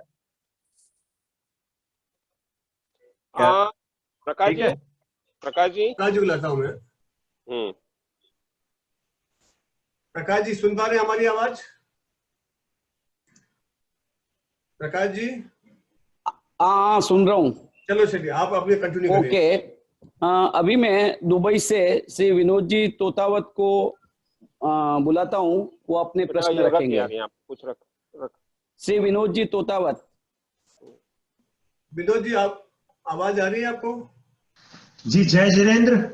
हाँ, जय जिनेंद्र। मेरी आवाज आ रही है आप तक? हाँ, आ रही है बेटा, आओ। हाँ साहब, आप जब ओएनजीसी विदेश में थे तो आपने देश विदेश में ऑयल के कुओं की वैल्यूएशन करी है, और लीज पे लेने के लिए बड़े कॉम्प्लेक्स कॉन्ट्रैक्ट्स भी किए हैं, जिसके दौरान आप देश विदेश के बिजनेस प्रोफेशनल से मिले हैं, कंसल्टिंग कंपनी से मिले हैं, मैकिन्से, E&Y और इनसे। तो आपकी राय में एक इंडियन प्रोफेशनल और एक वेस्टर्न प्रोफेशनल जिनके साथ में आपकी इंटरेक्शन रही है, मिडिल ईस्ट है, यूरोप है, तो उनकी कार्यशैली में क्या डिफरेंसेस हैं और किस तरह से आप हमारे इंडियन प्रोफेशनल्स को पॉजिटिव नेगेटिव एक कंपैरिजन दोनों के बीच में आप जानकारी देंगे तो बेहतरीन रहेगा। Thank you. तो बेसिकली क्या होता है कि ये डेमोग्राफी रिलेटेड चीज है। इंडिया में हम लोग जो है प्रोफेशनलिज्म की थोड़ी कमी है और वेस्टर्न वर्ल्ड जो है ये प्रोफेशनलिज्म में थोड़ा हमसे आगे है।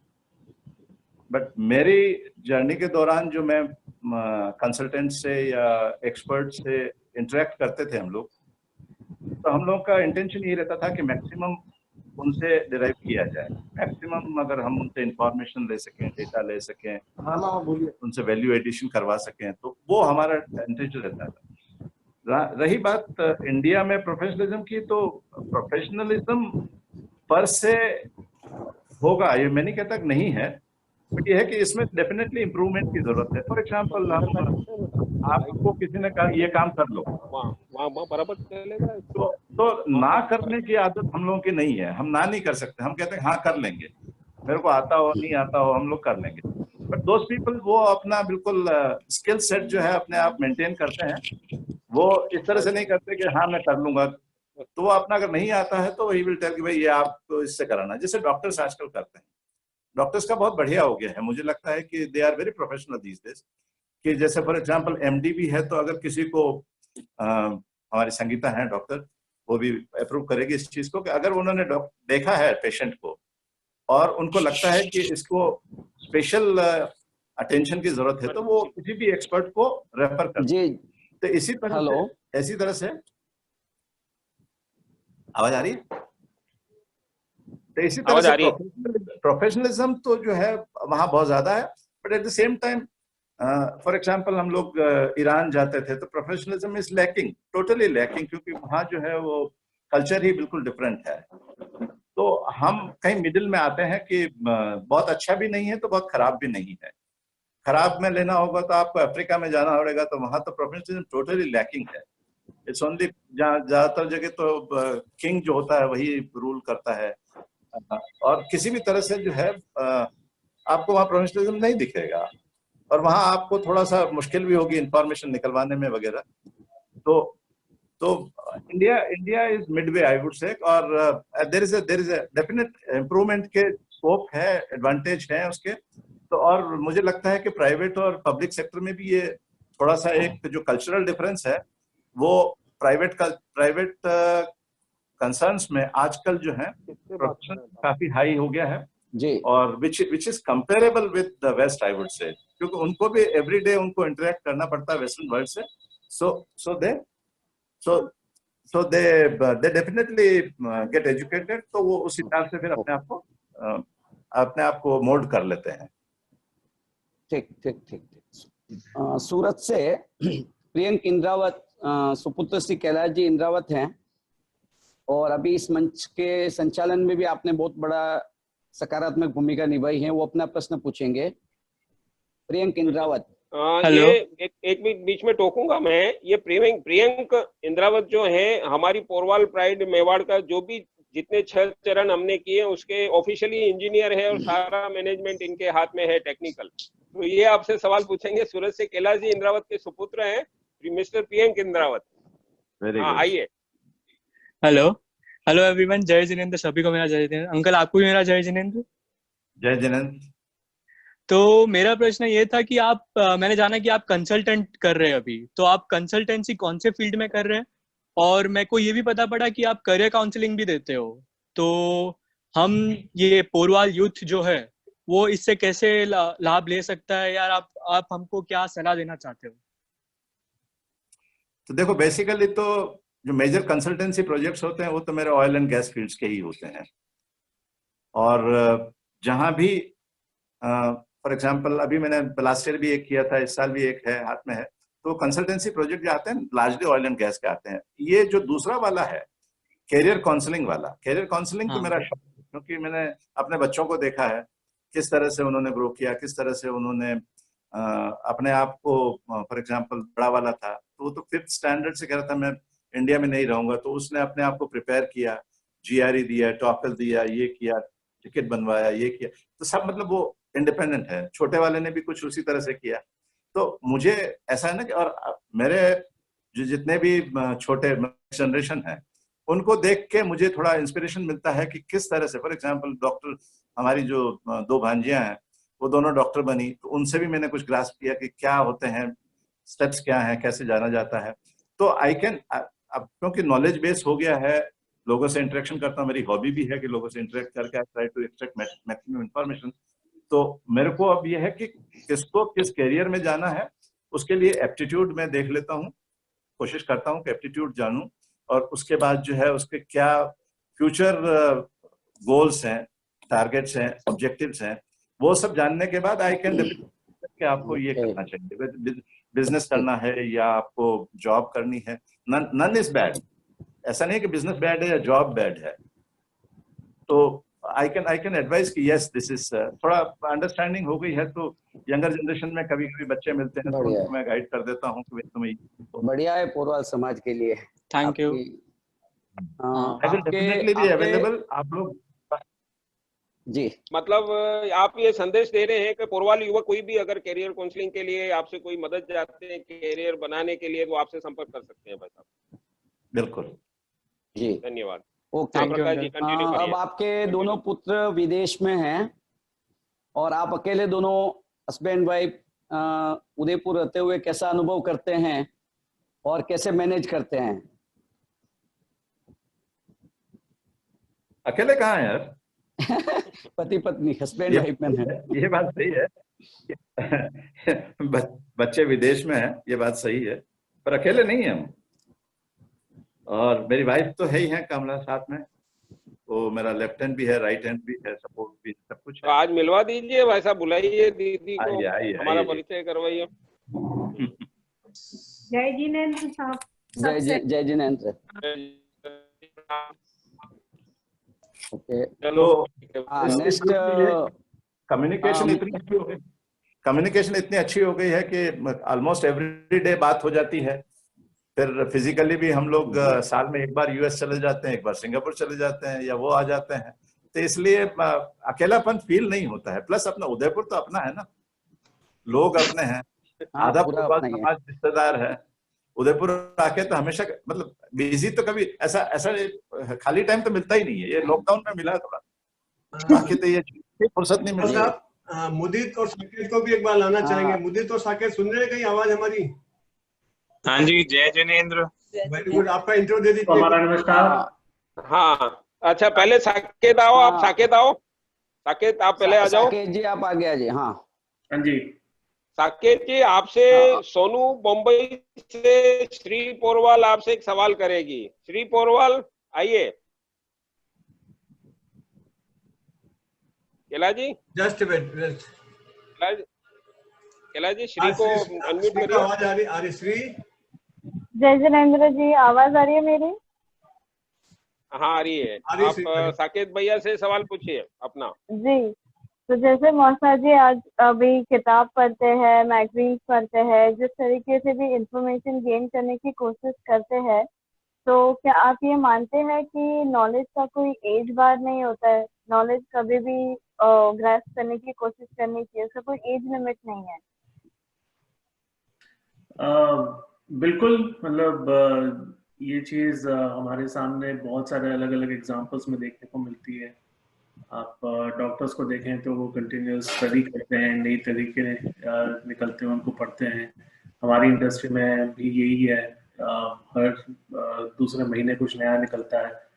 तो ये सब पढ़ना बहुत ज़रूरी है, समझना बहुत ज़रूरी है। आप किसी भी लाइन में हैं, क्या हो रहा है दुनिया में, क्या नए तरीके निकल रहे हैं, आप अपनी डे टू डे अगर बिजनेस में है तो बिजनेस कैसे इम्प्रूव करना है, डॉक्टर हैं कैसे इम्प्रूव करना है, ये सब जानना बहुत ज़रूरी है। क्योंकि अगर आप इम्प्रूव नहीं करते, इंग्लिश में एक फ्रेज है कंटिन्यूस इम्प्रूवमेंट, अगर आपकी प्रोफेशनल लाइफ में, ज़िंदगी में कंटिन्यूस इम्प्रूवमेंट नहीं है तो आप बहुत स्टैग्नेंट हो जाते हैं, आप दुनिया आगे निकल जाती है, आप वहीं रह जाते हैं। इसलिए पढ़ना बहुत ज़रूरी है, समझना बहुत ज़रूरी है कि दुनिया में लोग क्या कर रहे हैं और अब अपनी जिंदगी में कैसे इम्प्रूवमेंट ला सकते हैं।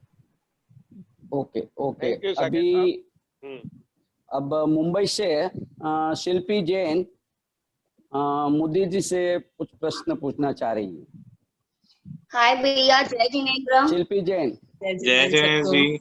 मैं मेरा इंट्रोडक्शन दे देती हूँ कि मैं प्रकाश जी की डॉटर हूँ और मदन लाल जी सिंघवी की बहू हूँ, डॉटर इन लॉ।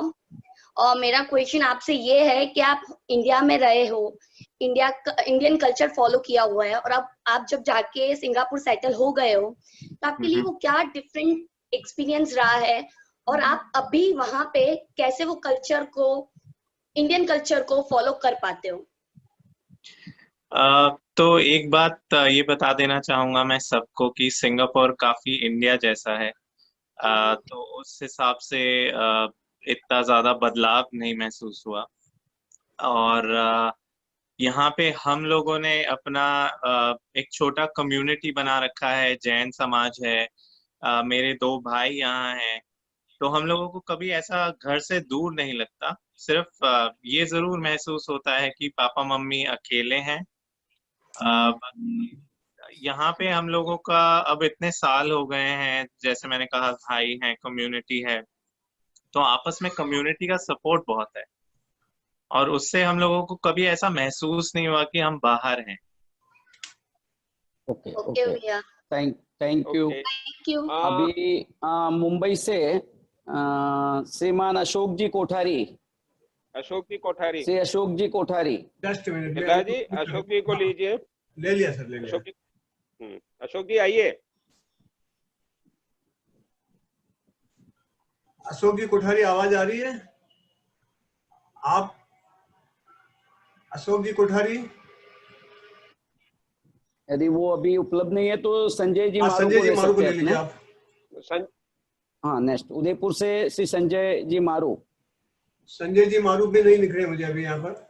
तो अब एक काम करता हूँ मैं, ये आप अपना कैरी ऑन करिए ना। हाँ, मैं अपने सिंगापुर से संजय जी भाई साहब के भतीजे आशीष आ गए हैं। आ गए। संजय जी मारू आ गए हैं। हाँ, संजय जी आइए। संजय जी आइए। आदरणीय पोरवाल साहब, सबसे पहले तो मैं कैलाश जी इंद्रावत और उनकी टीम को बधाई दूंगा कि उन्होंने एक बहुत यूजफुल ये जो वेबिनार्स किए हैं बहुत सक्सेसफुल भी रहे हैं। और अब तक जो हमने वेबिनार्स सारे देखे हैं उसमें प्रकाश जी का देखा, अशोक जी का देखा, कुलदीप जी जैन साहब का भी देखा और शांतिलाल साहब मारू का भी देखा। तो इन सब में मैंने एक चीज बहुत कॉमन पाई है कि दे ऑल, एंड आपका भी देख रहे हैं, तो you all are very polite. आप बहुत ही पोलाइट हैं सभी लोग, और मैं सोचता हूँ कि आपकी सफलता का राज भी शायद ये पोलाइटनेस ही है। और एक बात जो शांतिलाल साहब मारू ने कही थी कि vision is a very important thing. तो मैं ये सोचता हूँ कि आपने उस समय में जब क्या है कि लोग डॉक्टर्स इंजीनियर्स वगैरह बनना चाहते थे, उस वक्त आपने जियोलॉजी जैसे ऑफ-बिट सब्जेक्ट को सेलेक्ट किया अपनी पढ़ाई के लिए, उसमें हायर एजुकेशन लिया आपने और बहुत ही हाइट्स हुई। तो इसके पीछे किसकी इंस्पायरेशन थी, या आपकी स्व प्रेरणा थी, या इसको सेलेक्ट करने के पीछे क्या था? और जियोलॉजी सब्जेक्ट में आप आगे बच्चों का भविष्य क्या देखते हैं, थोड़ा सा इस पर प्रकाश डालें। बहुत बढ़िया सवाल है।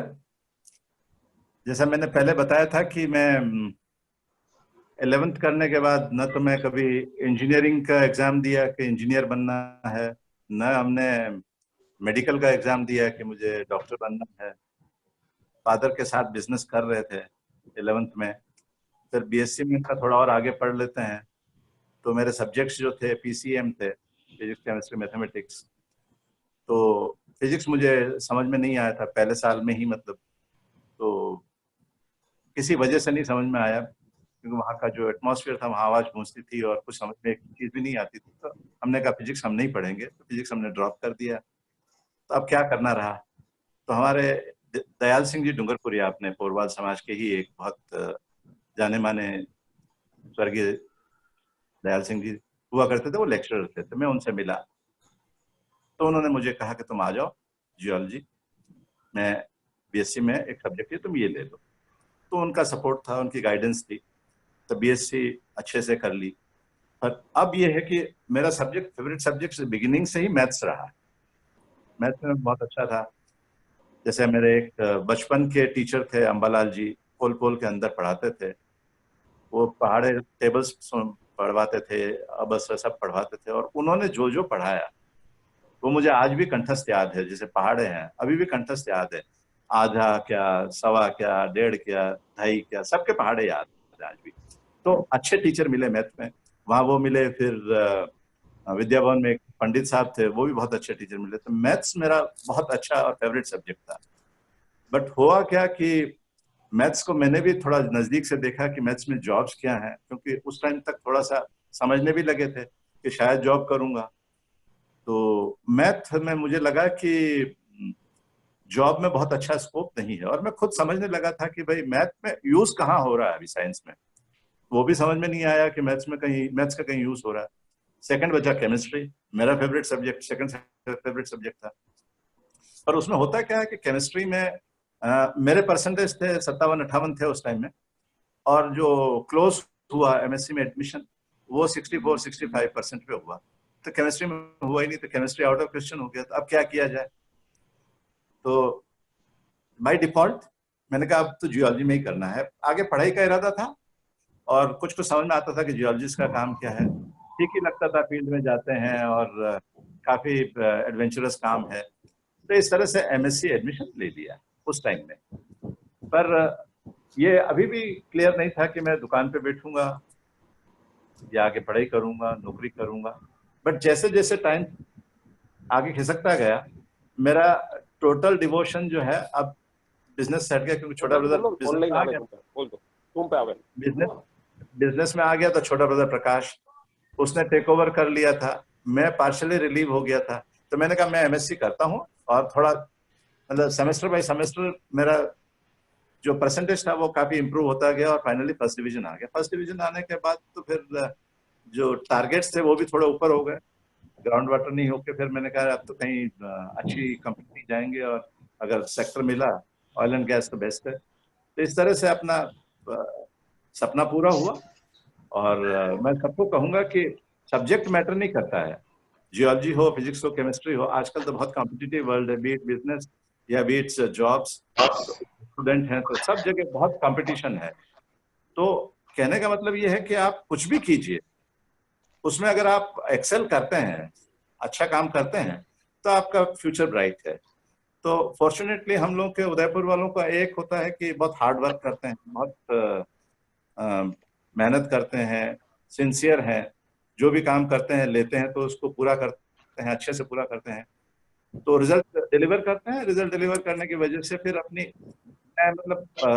तारीफ नहीं करूंगा, पर यस, जब मैंने वहाँ ओएनजीसी में ज्वाइन किया और उसके बाद मैंने जब डिलीवर करना शुरू किया तो लोग कहते थे कि यस ये ठीक है। तो मेरा एक्चुअली जैसे एक रिपोर्ट बनाई मैंने, वेल ड्रिल हो रहा था, वेल ड्रिल होने में करीब 60-70 दिन लगते हैं, और नॉर्मली क्या है कि उसकी वेल कंप्लीशन रिपोर्ट बनाने में लोग महीना, 2 महीना, 3 महीना इस तरह से टाइम लगाते थे।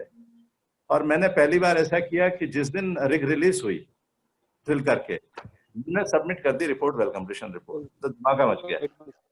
तो ये अपनी सिंसियरिटी है, अपना जो एफर्ट्स है, हम लोग कई बार बहुत अच्छा करते हैं तो उसकी वजह से नाम भी होता है और उसके बहुत फायदे भी होते हैं।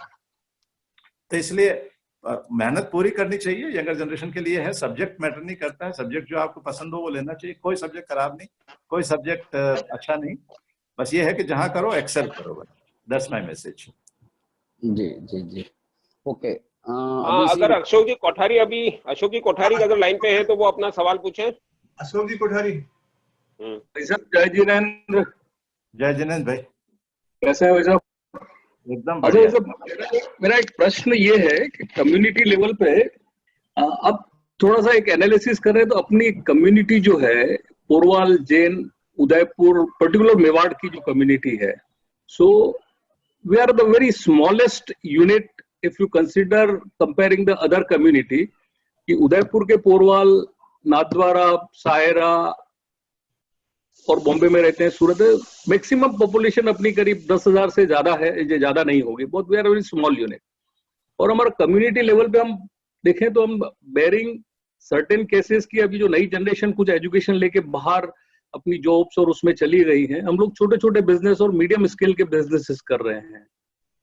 और अगर हम देखें कि भाई कि अपना इन जनरल पब्लिक लाइफ में हमारा कम्युनिटी का contribution maybe in politics, the bureaucracy, the judiciary, media, art, defence, कहीं भी मतलब नेग्लिजिबल है आप देखें तो। मतलब तो मेरा ये कहना है कि भाई आज आपका पब्लिक लाइफ में इतना बड़ा एक्सपीरियंस है एंड मैनेजमेंट का एक्सपीरियंस है, आपको टेक्नोलॉजी का इतना बैकग्राउंड है, तो हम इस कम्युनिटी को रेस करने के, कम्युनिटी का बार रेस करने के लिए what are the efforts we should do and what is our exact situation right now? So could you just put a little light on that? Okay. मैंने परसों शांतिलाल जी मारू का, मेरे मामा साहब, उनका इंटरव्यू देखा था, बहुत अच्छा लगा। उनकी एक लाइकिंग हो कि भाई हर घर में एक एसपी हो और एक आईएएस ऑफिसर हो, बात मुझे बहुत पसंद आई। पर सिर्फ ये बात वहीं तक नहीं अटकनी चाहिए। एप्टीट्यूड है आईएएस का, आईपीएस का, जरूर बनाए। उन्होंने मेरे बड़े वाले बेटे को भी बहुत कहा था कि भाई तो आईएएस ऑफिसर बन जा, तेरी पर्सनालिटी अच्छी है, ये सब है, बट उसका एप्टीट्यूड था ही नहीं, उसने कभी कोशिश ही नहीं की। तो एप्टीट्यूड देखते हुए बिजनेस करियर या जॉब करियर बनाना ये होना चाहिए कि आपका एप्टीट्यूड क्या, आपको क्या चीज लाइकिंग है, आपको क्या करना चाहते हैं, बिजनेस करना चाहते हैं, nothing is bad, business is good, job is also good. So वो आप ध्यान में रखते हुए हम अपने बच्चों को गाइडेंस दे सकते हैं। बहुत एजुकेटेड हो गए हैं अब तो, मेरी नेक्स्ट जनरेशन है वो खुद ही सेल्फ सफिशिएंट है, बच्चों को गाइड करने के लिए, सपोर्ट करने के लिए, काउंसलिंग करने के लिए। दे आर ऑल वेरी, हम तो अब एक जनरेशन और पीछे हो गए उनके आने के बाद, बट यस उनकी काउंसलिंग होनी चाहिए बराबर। एक्चुअली इसमें एक और चीज है कि जो संस्कार जो है, संस्कारों को थोड़ा सा मुझे लग रहा है कि पीछे हो गए हम लोग, कि जो एक तो जो होना चाहिए मन में धार्मिक भावना या ईश्वर के प्रति एक धन्यवाद वाला जो एक कंसेप्ट है कि भाई ईश्वर हमारे लिए सब करता है, तो वो थोड़ा कहीं मिसिंग है। But at the same time education में सब अच्छा, मुझे नहीं लगता है कि अब नहीं, मेरे से एक जनरेशन मतलब बेटा है, उनके बेटे हैं और सब आपके भी वैसे ही हैं, तो सब बहुत अच्छा कर रहे हैं। और काउंसलिंग जहाँ कहीं भी जरूरत पड़ती है, ये लोग तो आपस में ही इतना नेट पे कनेक्टेड हैं कि बहुत अच्छे तरीके से अपने फ्यूचर प्लान करते हैं। और जहाँ कहीं भी जरूरत पड़ती है तो हम लोग definitely we should come in picture. And I think मुझे लगता है कि आपके जैसे लोग हैं, आप हो गए, मारू साहब हो गए, ये लोग गाइडेंस देने में हमेशा आगे रहे हैं एंड फ्यूचर में भी आगे रहेंगे। तो फ्यूचर ब्राइट है, ऐसा नहीं है, छोटी यूनिट होने का मतलब ये नहीं है। और बिजनेस में भी अगर हम लोग हैं पोरवाल कम्युनिटी, तो ये भी बहुत अच्छा कर रही हैं। तो मुझे लगता है कि there is very bright future ahead, और ये टाइम के साथ है। मुझे ऐसा लगता है कि पोरवाल कम्युनिटी समय के साथ है। तो इस सब में एक थोड़ा सा और क्लियरिटी चाहूंगा कि हम इंडिविजुअल लेवल पे हम सब अच्छा कर रहे हैं, हम अपना एजुकेशन में आगे बढ़ना। आप जो बोल रहे हैं कि भाई जैसे जो पहले जो आपने बात बताई कि not only in the bureaucracy, I am talking about the general education level of our community. It is in every field. It may be in technology, it may be in media, it may be in art, it may be in sports. So our presence and contribution is negligible. Rather, we are not like you raising our bar. So individual level, we are making our efforts, but what effort should be done at a community level? That is what I want you to highlight, because you are the very experienced in the season. You have spent the long life in the public administration, so you can the guide us better. You are right, Ashok. Basically, individual level पे, family level पे we are doing very well, undoubtedly. And community level पे basically ये नहीं हो सकता है कि हम किसी को ये कहें कि community में अब aptitude के बिना कुछ नहीं होता है। जैसे your daughter is there, she is in media side, तो उसका एप्टीट्यूड हुआ और वो गई। अब आप किसी दूसरी लड़की को कहें कि आप भी मीडिया साइड में चले जाओ, रिपोर्टिंग साइड में चले जाओ, नहीं जाना चाहती, नहीं जाएगी। तो एप्टीट्यूड एक्चुअली एक फोरम होना चाहिए जिसमें आप अपने आप को एक्सप्रेस करो। आपको एक मतलब आप उसमें एक जूरी बनाओ, 5 आदमी 10 आदमी की, वो जज करें कि इसका एप्टीट्यूड क्या है, इसको फ्यूचर में कहाँ जाना चाहिए, उसको गाइड कर सकते हैं। इसके लिए हम एक कंस्टिट्यूट कर सकते हैं, एक कमिटी या बॉडी जो बच्चों को गाइड करेगी, उनसे सुनेगी, उन लोगों का। This is a very good novel idea कि हम लोग जो है कम्युनिटी लेवल पे भी डू। एंड अगर किसी को डायरेक्शन चाहिए, for example I was lost When I was young, I was lost कि मेरे को बिजनेस करना है या जॉब करनी है. So till the very end, मतलब MSc के फाइनल सेमेस्टर में आया तब मुझे एकदम क्लैरिटी हो गई कि मुझे सिर्फ जॉब करनी है. तो वो अनसर्टेनिटी वाली सिचुएशन ना हो. अब जैसे यूएस वगैरह में है, children are free to select their courses. Saket will support me, या कीर्ति अगर है तो कीर्ति भी सपोर्ट कर सकते हैं कि दे, मतलब ऐसा नहीं है कि आप एमबीबीएस का एग्जाम दिया और फेल हो गए तो आप डॉक्टर नहीं बन सकते. ऐसा नहीं है. वहां पर you get a chance to select papers, you can select doctors. तो एप्टीट्यूड पहले उसका एग्जामिन कीजिए, फिर उसको सपोर्ट कीजिए कि आपको क्या करना है और कहाँ जाना है. तो that way I think yes, it's a very good idea. Community level पे we should do it. Thank you भाई साहब. Thank you ji. Himmat ji, Himmat ji, hello. हिम्मत जी की आवाज नहीं आ रही. प्रकाश जी आप संभाल लीजिए. हाँ जी, हाँ जी. अभी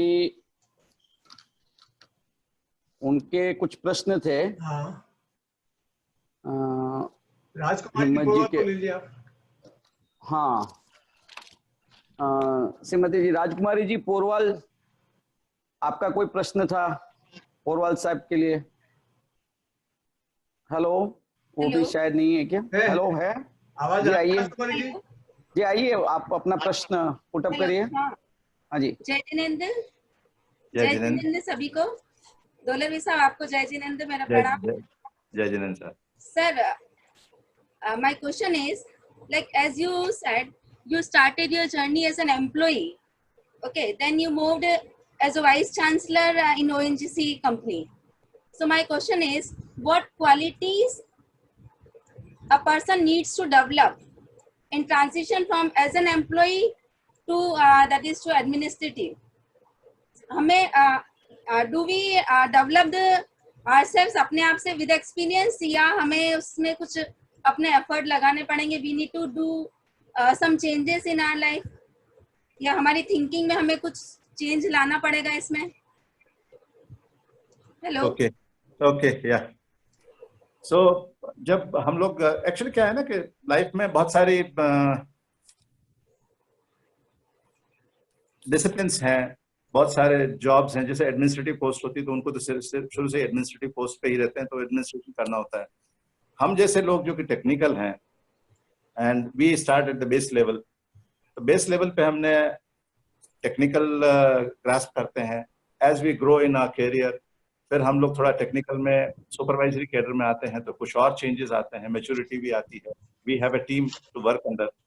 तो उसमें आपकी maturity by and by improve होती है. प्लस आप ऑर्गेनाइजेशन में अगर लंबे टाइम तक रहते हैं तो आपको वो एडमिनिस्ट्रेटिव निटिग्रिटीज होती हैं वो भी पता लग जाती हैं. तो आप, हम लोग जैसे फॉर एग्जाम्पल मेरा केस में बताता हूँ कि मैं कभी भी एडमिनिस्ट्रेटिव पोस्ट पे नहीं था. I was a senior vice president one particular से डिसिप्लिन, जैसा कि मतलब एक्विजिशन हो गया, acquisition of oil and gas fields में उसका था, और मेरे अंडर में लेट्स से 100-150 आदमी काम करते थे. तो उनको काम लेने की कला तो खैर एक लीडरशिप क्वालिटी जो है वो आप में भी आ जानी चाहिए. And also the organisations do provide management trainings. और इस बीच में अगर आप एमबीए कर पाए, जो मैंने किया, तो वो भी काफी हेल्पफुल होती है. तो इस तरह से अपने आप को ग्रूम करना पड़ता है. आप जैसे टेक्निकल आज हैं और आज से 20-25 साल बाद भी आप टेक्निकल रहेंगे, वो नहीं होता है. तो आप मैच्योर होते जाते हैं, आपकी ग्रूमिंग होती है, आप फाइनल पोजीशन में हो सकता है डायरेक्टर बन जाएं, आप चेयरमैन बन जाएं, तो वो होते टेक्निकल बंदे ही हैं, but then they grasp the qualities of an administrator और मैनेजर, और इस तरह से वो अपने आप को. तो ये चीज क्या है कि बाई एंड बाई आती है. तो उसको तो I think the question is good, but the only thing is technical people become very senior people at after learning a lot of things, जो इंटीग्रिटीज होती हैं और जो मैनेजमेंट गुरु वाले जो कंसेप्ट होते हैं वो सब पढ़ने पड़ते हैं. सब इसमें बहुत सारी चीजें आती है. सो एमबीए करना ठीक रहता है. अगर आप टेक्निकल हैं तो MBA definitely helps you to become a manager. जी थैंक यू. हिम्मत जी नहीं है? कैलाश जी मैं कंक्लूड करूं? हाँ आप हम कंक्लूड कर लीजिए आप। जी जी। अभी हम सुन रहे थे श्रीमान पोरवाल साहब का जीवन परिचय, और उन्होंने काफ़ी अच्छे ढंग से हम सबको जीवन के बहुत कुछ अलग अलग क्षेत्रों के बारे में बताया और जाना। और हम उनसे यही उम्मीद रखते हैं आगे भी कि वो हमारे युवा पोरवाल युवा के लिए एक प्रेरणा स्रोत बने। और एक बार फिर उन्होंने जो अमूल्य समय हमारे को दिया उसके लिए बहुत बहुत आभार। जय जिनेन्द्र। प्रकाश जी जय जिनेन्द्र। और धन्यवाद साहब, दौलत जी साहब, आपका आभार, आपने हमें समय दिया। माफी भी चाहेंगे, आज काफी टेक्निकल प्रॉब्लम आई थी, मेरे खुद का घर का इंटरनेट बंद हो गया और मैं होस्ट से निकल गया, काफी प्रॉब्लम आई थी, माफी चाहूंगा आपसे। धन्यवाद हिम्मत जी, धन्यवाद प्रकाश जी, आप दोनों का भी आभार। और अब जैसे मैं अब जो मंच पे बधारे थे आज काफी लोग थे, उनका भी सबका आभार करता हूँ, आज हमें सहन किया क्योंकि थोड़ी टेक्निकल प्रॉब्लम थी। जी। अब जैसे मैं कार्यक्रम की अगली कड़ी के बारे में बताना चाह रहा था। हमारा सौभाग्य होगा डॉक्टर कीर्ति जैन अमेरिका से, उनकी सहमति हमें मिल चुकी है, लेकिन अभी कोविड के हिसाब से थोड़ा उनका शेड्यूल टाइट चल रहा है। जैसे भी उनको समय अनुकूलता होगी हमें इन्फॉर्म करेंगे, और मैं ये आपको सूचना बहुत ही जल्दी पहुंचाने वाला हूं कि डॉक्टर कीर्ति अपने बीच कब आने वाले हैं। और आप सबका एक बार पुनः धन्यवाद, और ये मीटिंग में सबके लिए एंड करता हूं। धन्यवाद, आप सबका आभार, धन्यवाद। आप